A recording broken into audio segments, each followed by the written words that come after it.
नमस्कार दोस्तों, स्वागत है आप सभी का आपके अपने चैनल गौरव जंक्शन में। दोस्तों, एक एग्जाम्पल लेते हैं सबसे पहले। फॉर एग्जाम्पल, आपने ग्रुप डी का एग्जाम दिया। मैं सीसीए कैंडिडेट से बात कर रहा हूँ। हाँ, आपसे देख रहे हैं ना वीडियो, आपसे बात कर रहा हूँ। आपने ग्रुप डी का एग्जाम दिया सीसीए के बेस पर। आपके सीबीटी में 100 में से 100 नंबर आ गए। एक हाइपोथेटिकल सिचुएशन ले सकते हैं।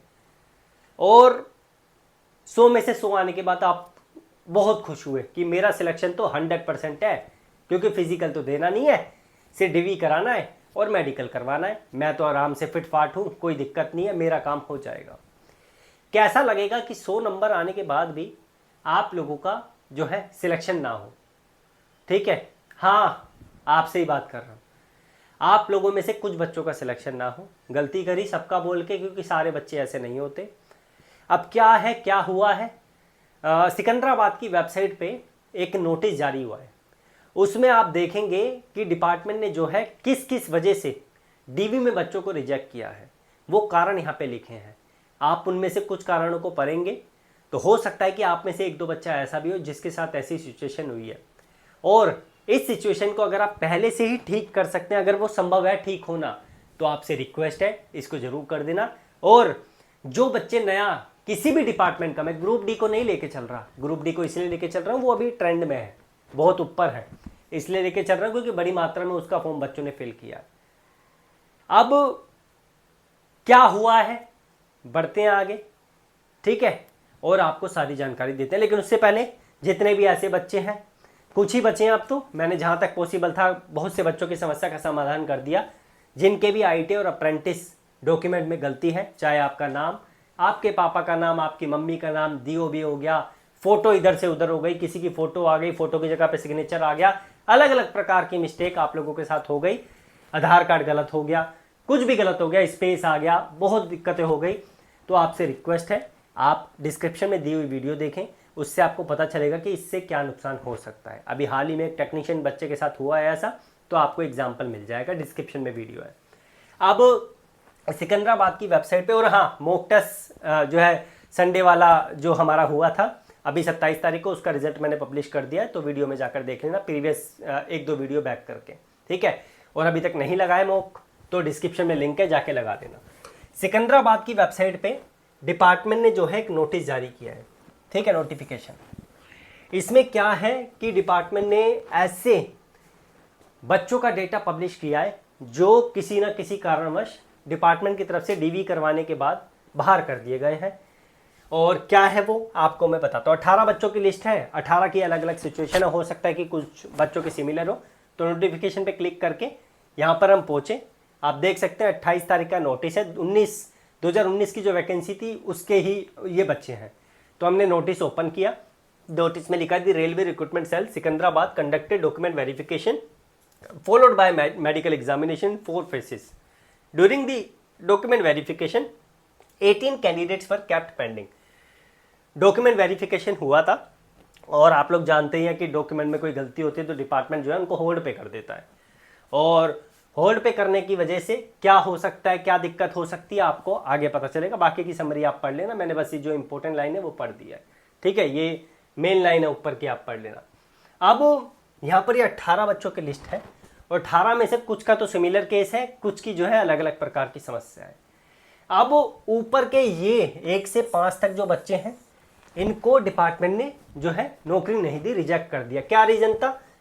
Found biometric mismatch during document verification based expert opinion candidature is rejected. इनको नौकरी नहीं दी, इनका कैंडिडेचर ही रिजेक्ट कर दिया, मतलब इनका निरस्त कर दिया, इनको नौकरी नहीं मिलेगी। रीजन इनका बायोमेट्रिक का इशू था, आधार कार्ड वाला इशू था।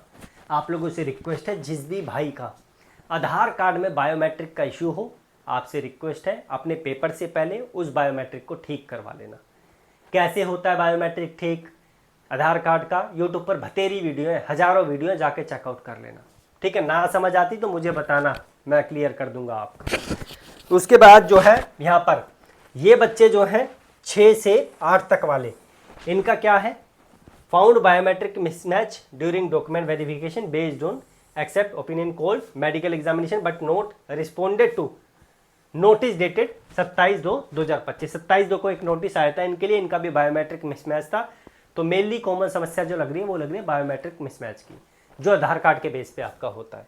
ठीक है, उसके बाद ये एक बच्चा और है, इसका क्या हुआ आप देख सकते हैं हमारे सीसीएस वाले छात्र का। The CCA marks submitted by the candidate do not match the marks mention in the certificate. अब आपके सर्टिफिकेट में जो नंबर आपके हैं, लेकिन आपने जो फॉर्म फिल करते टाइम नंबर डाले या परसेंटेज डाली वो मिसमैच हो गए, तो ये भी एक बहुत बड़ी समस्या है।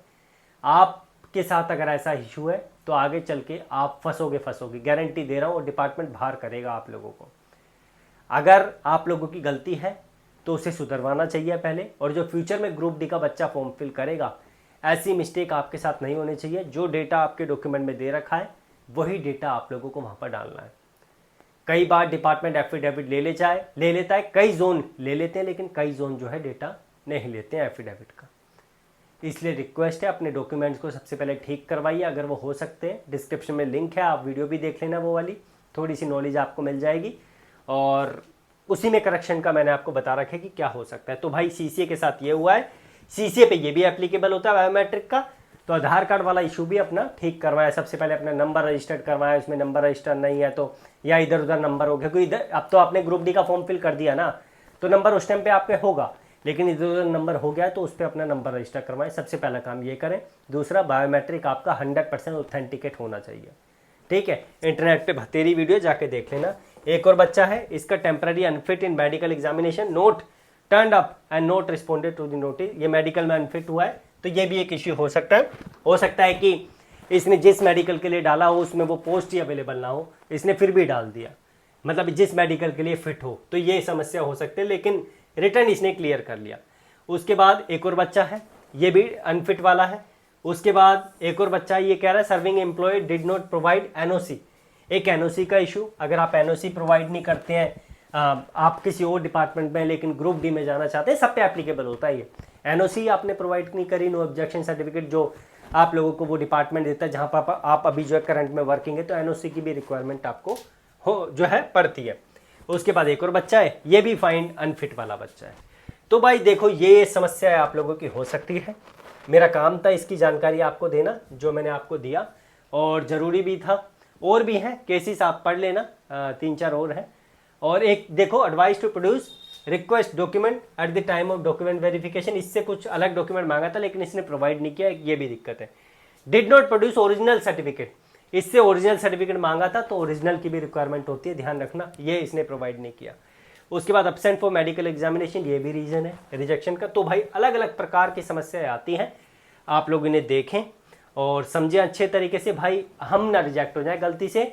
हमें गौरव सर ने बता दिया कि हमें सबसे पहली प्रायोरिटी पढ़ने से ज़्यादा अपने डॉक्यूमेंट पर भी लेकर चलनी है। कई बच्चे होते हैं 100 में से 100 नंबर लेकर आ गए, भाई मैं एग्जाम्पल दे रहा हूँ, वैसे आएंगे तो नहीं 100 में से 100 नंबर आ गए, लेकिन भाई डॉक्यूमेंट में गलती है, और 100 में से 100 नंबर लाने के बाद भी जो है बच्चा बाहर हो गया डिपार्टमेंट से, कैसा लगेगा। इसलिए ऐसी चीज़ों को अपनी प्रायोरिटी मान के चलो। जो भी बच्चा किसी भी डिपार्टमेंट का फॉर्म फिल करता है, पहली प्रायोरिटी उसको अपने डॉक्यूमेंट को ठीक करना होता है। ठीक है, और जो भी फॉर्म फिल करें उसे ठीक तरीके से फिल करो, ताकि आगे चल के कोई दिक्कत ना हो, आप लोगों को ऐसी समस्या ना हो। आप यकीन नहीं करोगे, बीआरसी की भी सिचुएशन मैं आपको बता चुका हूँ कि डॉक्यूमेंट में गड़बड़ है, ठीक कराओ भाई। बीआरसी में भी गड़बड़ हुई है बच्चों के साथ। उसके बाद यूपीआरवीए यूएनएल 21 दिन का टाइम दिया था, एक फिटर का स्टूडेंट था, सिलेक्शन हो गया था, हालांकि उसने बाद में इसरो में नौकरी ले ली। 21 दिन का टाइम दिया था, जब मेरे फादर की तबीयत खराब थी 2 साल पहले, हालांकि अब तो नहीं है इस दुनिया में मेरे पिताजी। उस टाइम पे मेरे पास कॉल आया था उस बच्चे का, और उसने मेरे को ये सिचुएशन बताई थी। यूपीआरवी यूएनएल, उस टाइम पे हम डॉक्यूमेंट करेक्शन नहीं करते थे। फिर मेरे पास बीआरसी की आई, फिर अन्य डिपार्टमेंट की आई, अभी हाल ही में रेलवे की आई, आपको दिखाई मैंने।